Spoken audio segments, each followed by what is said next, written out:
Kumusta mga idol? Ngayon po ay narito na tayo sa pang-apat na araw ng ating pagpupusap.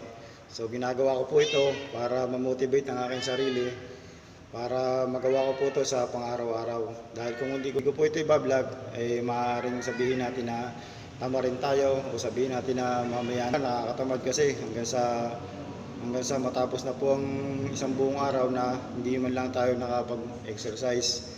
So kaya po naisipan ko ito na i-vlog para nasa ganon ma-maintain ko po yung araw-araw na pagpupusap. So okay guys, simulan na po natin.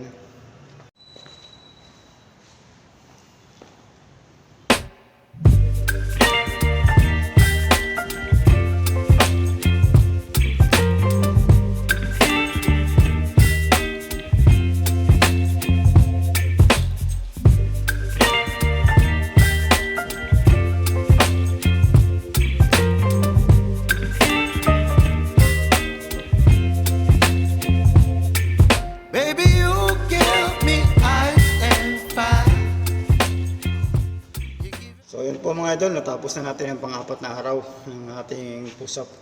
25 push-up or 25 days. So gagawin ko po ito sa loob ng 25 days. Okay mga idol, hanggang dito na lamang po ang vlog natin sa araw na to. Maraming salamat po sa mga nanood at God bless you all.